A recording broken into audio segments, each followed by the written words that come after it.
Bom, a gente vai conversar agora um pouquinho, né, ainda sobre a República da Espada e mais especificamente sobre as principais ações governamentais do Marechal Floriano Peixoto.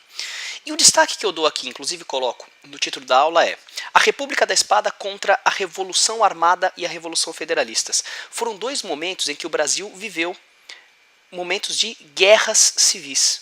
Foram guerras civis que o Brasil vai viver nesse momento inicial aí da República, ok? E nós vamos destacar isso daqui.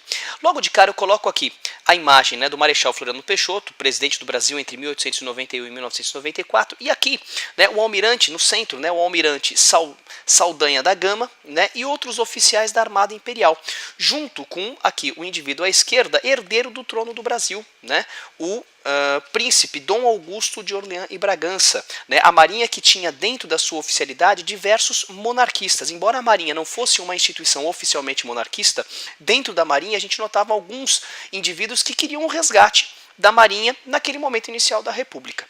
Ok? Bom, um antecedente importante é a gente pensar no governo constitucional do Marechal Deodoro da Fonseca, o primeiro deles. O que nós vamos ter aqui, né, nesse governo em 1891? A elaboração de uma Constituição, né, a Constituição de 1891. Uma Constituição que a gente viu que é liberal, que estabeleceu uma divisão dos poderes, que estabeleceu a lógica de mandatos presidenciais, de 4 em 4 anos tem que substituir o presidente, ou seja, ela feria alguns princípios positivistas do Marechal Deodoro da Fonseca.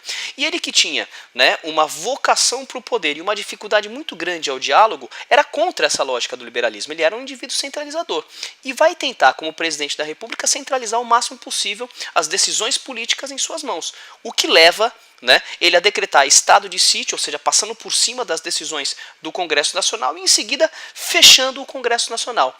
Basicamente o que está acontecendo aqui é uma tentativa de golpe de Estado do presidente Deodoro da Fonseca, do Marechal Deodoro da Fonseca. E imediatamente contra esse golpe de Estado nós vamos ter uma reação legalista do vice-presidente naquele momento, que era o Floriano Peixoto, né?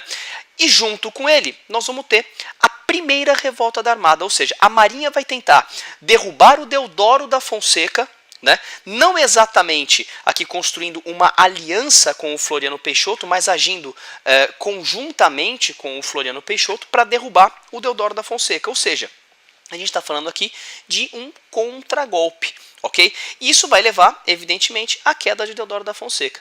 E logo em seguida uma discussão. Nós vamos ter novas eleições porque se passaram apenas 7 meses de mandato presidencial. Ou nós vamos aí ter o vice-presidente assumindo a presidência da República até o fim do mandato.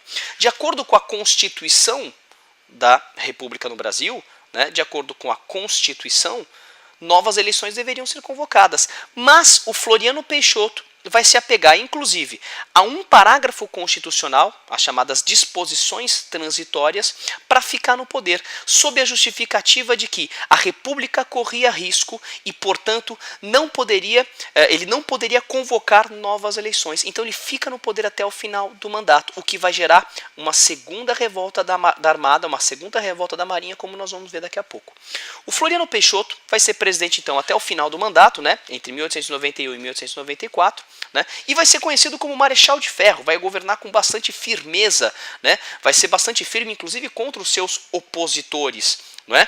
Ele vai fazer a manutenção de uma política industrialista, inclusive dentro dessa política industrialista, ele vai propor ampliar os mercados consumidores, principalmente da cidade do Rio de Janeiro, né, onde a ideia dele era ampliar os mercados consumidores na cidade do Rio de Janeiro para justamente incentivar a indústria, que já tinha uma política, desde o governo anterior, protecionista e uma política de incentivos a ela. Incentivos fiscais, incentivos burocráticos. Não é? A ideia era ampliar os mercados consumidores através de uma série de medidas populares, como por exemplo, queda do preço da carne do peixe, queda do preço do aluguel, construção de casas populares. Inclusive essas medidas populares vão ser responsáveis por criar em torno da imagem do Floriano Peixoto o chamado florianismo, ou seja, um público fiel a ele, né? Ou seja, um eleitorado fiel ao Floriano Peixoto, ok? Ele vai governar de maneira extremamente autoritária, né?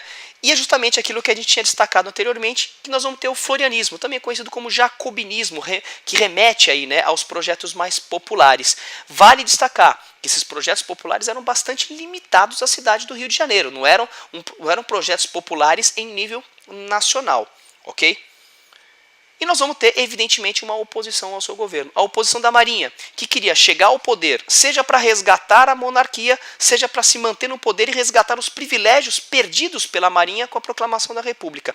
E no Rio Grande do Sul nós vamos ter a chamada Revolução Federalista, que também vai se colocar, em determinado momento, contra o Marechal Floriano Peixoto.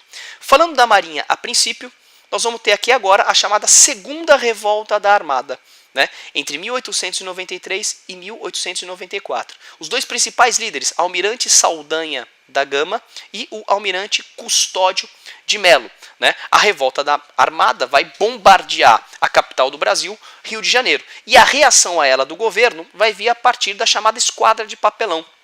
O Floriano Peixoto vai pegar uma grana emprestada com os Estados Unidos e comprar uma esquadra, ou seja, alguns navios dos próprios americanos, navios que iam ser descartados pelos americanos, porque estavam sendo substituídos por navios mais modernos. O Brasil comprou para combater a revolta da Armada. Né? A revolta da Armada, portanto, foi abafada pelo movimento a partir dessa nova esquadra, né, de navios de segunda mão compradas pelo presidente Floriano Peixoto. Esquadra de Papelão é o apelido que ela recebeu.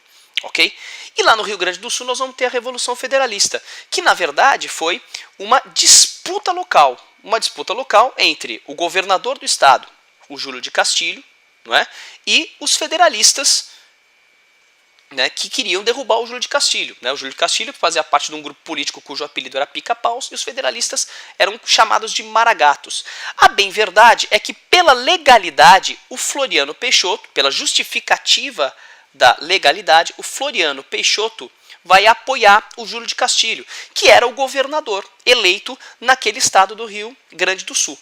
E justamente dentro deste contexto, não é, os federalistas se colocam também contra o Floriano Peixoto. Até mesmo porque o Floriano Peixoto, evidentemente, iria apoiar o Júlio de Castilho, porque os federalistas tinham um projeto político parlamentarista. Eles eram parlamentaristas. Portanto, contra o presidencialismo do Floriano Peixoto, o que vai colocar os federalistas também contra o Floriano, tentando então tomarem o poder, ou seja, chegarem até o Rio de Janeiro e derrubarem o Floriano Peixoto. Com a ajuda dos paulistas de São Paulo, Floriano Peixoto vai conseguir abafar de maneira extremamente violenta os federalistas, que em alguns momentos chegaram a tomar o estado do Rio Grande do Sul, o estado de Santa Catarina e parte do estado do Paraná. Foi uma guerra bastante violenta, onde a gente nota inclusive a chamada degola, né? Ou seja, não se faziam prisioneiros. Né? Os caras que eram pegos na batalha, nos conflitos, né? Eram aprisionados ali, imediatamente eram executados com a chamada degola, né? Cortes profundos aí na região do pescoço, algo bastante violento. A revolta vai durar ainda até 1895, mas logo ali em 1894 ela já estava controlada pelo presidente Floriano Peixoto. Okay? São dois movimentos importantes aí, tanto a Revolução Federalista como a Revolta da Armada, que o Floriano teve que resolver. Em 1894, final do mandato do Floriano, o que a gente nota? Né? Que a República está consolidada. Ele foi responsável por consolidar a República e convoca eleições. Nessas eleições nós vamos ter a vitória do Partido Republicano Paulista. Mais especificamente, nós vamos ter aqui a vitória do Prudente de Moraes. Prudente de Moraes. Primeiro presidente civil da história do Brasil, que vai marcar inclusive o fim da República da Espada e o início da República Oligárquica. Os cafeicultores chegaram ao poder e não vão querer largar esse poder por muito tempo.